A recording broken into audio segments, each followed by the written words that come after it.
doing, Ryan? Well, hey, George, how you been? Doing great. So we're here in Houston, Texas. It's a little bit hot, but it's sunny. Great weather outside. Ryan, how are things been throughout, Corona, right? Everybody's working from home, I assume, right now? 100% remote, 100% from home. In fact, a lot of our guys couldn't be here today because that's the case. They're all at home. Right on. So is business, from a forecasting standpoint, on track to where you thought you'd be despite Corona? Are we flat? Are we above? Are we behind? Certainly not at all. I couldn't really come up with a global pandemic in any of my forecasting models.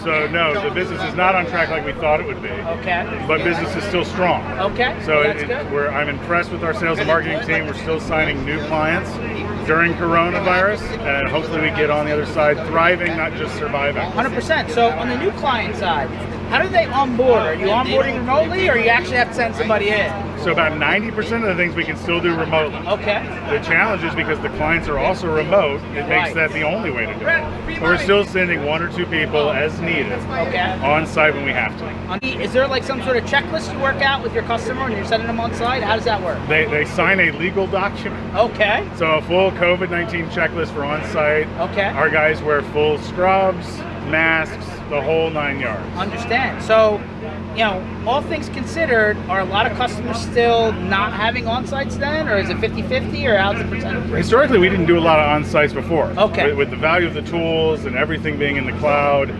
we don't really need to go on-site all that often. Understand. So even when we did, it was very rare. So we haven't seen that. We've seen a lot less, but it's still hit and miss. So is it the Microsoft 365 stack, or are you a Citrix company? Like, what's your technology? So it's the full Microsoft stack, coupled with bVoIP 3CX. Okay. So really everything's in the cloud. Okay. So if you were to give a tip or best advice to the other MSPs out here trying to figure out how to get to the end of the year intact, what would your couple of tips be for them to maybe zoom out and think about what their business could be doing or should be doing right now? I would be looking at pivoting my entire stack. Okay. So if you're a very traditional MSP and you've got a very traditional offering, look at how do you bundle and package your offering to be 100% cloud first.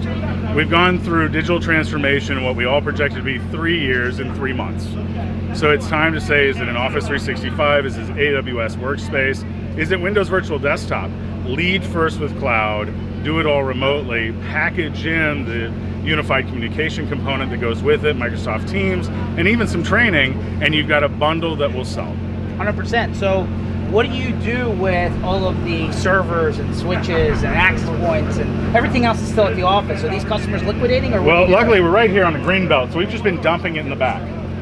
No, I don't think traditional offices will ever go away, but they're definitely going to change long term. For our sake, our team, we've told them we're not going back this year. I've got 13,000 square feet of office space that's sitting up there, nicely air conditioned, but with nobody in it, including us, because it's really hot out here. But yeah, I think that the office will change and pivot, but you'll never get away from having it. People still want this FaceTime, this real time. I'm tired of video conferences. I'm tired of virtual conferences. I'm really enjoying the fact that you guys did this Channel Strong thing, because you're coming out, we're seeing people we normally see on the road, socially distanced, masks at the ready. It's just really good to see people again. So do you have any company social kind of in-person planned out at all? None. Okay. No, I think the risk does not outweigh the reward yet. Until we can get a handle on this virus, so we can learn more about it, until there's maybe a vaccine, I certainly don't want to put my people, my clients, my team in any type of harm's way. Okay, fair enough. I think if we even have a holiday party this year, I'll be shocked. No, that's good to know. But next year, hopefully by March, we've got something and we can all get back together again, because I certainly miss the team. 100%. So last question, from your area, right? You operate out of 2 markets, correct? Yes. Which ones are they? We are in Houston and San Antonio, Texas. So from those 2 markets, do you feel generally that your customers and potentially your prospects are feeling like things are starting to point towards, a feel-good direction, or are we still hesitant? So it's interesting in Texas because we're one of those states that decided to open, maybe a little prematurely. And so there was definitely this light at the end of the tunnel moment that then vanished and got the end of the tunnel got a little further away than we all wanted. So I think we're seeing a real mix. We're seeing people start to reopen, starting to kind of bring some business back just in the economy.